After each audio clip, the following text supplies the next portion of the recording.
इसके आगे दूसरा विषय कहता हूं। कर्नाटक में मंदिरों पर टैक्स, उससे पहले भी इस प्रकार की कई बातें आई हैं। अनाप शनाप उल्टे सीधे बयान।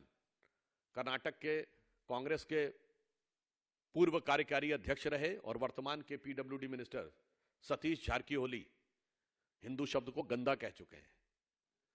खड़गे साहब के बेटे क्या क्या बोल चुके हैं। इवन मैं भी याद दिलाना चाहता हूं, कर्नाटक में भी दलित कांग्रेस के नेता थे, दलित थे, अखंड श्रीनिवास मूर्ति, उनके यहां भी यही तगड़े वाले वोट बैंक ने हमला कर दिया था।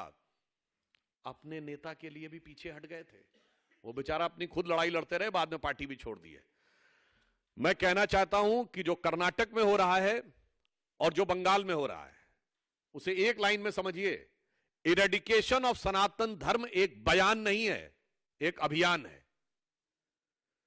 इरेडिकेशन ऑफ सनातन धर्म यानी हिंदू धर्म का समूल नाश केवल एक बयान नहीं है, बल्कि एक अभियान है जिसकी झलक आपको तमिलनाडु से लेके, कर्नाटक से लेके बंगाल तक समय समय पर दिखाई पड़ती रहती है।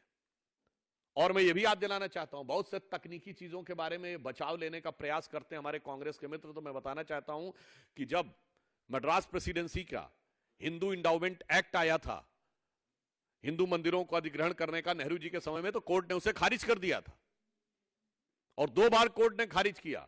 मगर इसके बावजूद कानून बनाकर उसे बनाया गया।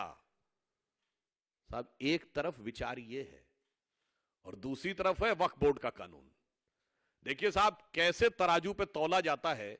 आप ये समझिए, मैं सिर्फ एक बात कहना चाहता हूं कि कर्नाटक की सरकार या कांग्रेस और इंडी गठबंधन की सरकार मंदिरों पे टैक्स और दूसरों के लिए हज सब्सिडी, पुनः मैं कह रहा हूं, वो अब समाप्त हो गई, वो एक अलग विषय है।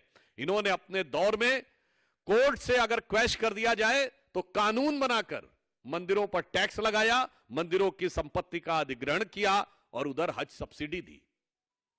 मुझे लगता है कि इस ढंग का जो दोहरा रवैया है, पुनः मैं कहना चाहता हूं, यह दर्शाता है कि इरेडिकेशन ऑफ सनातन धर्म एक बयान नहीं,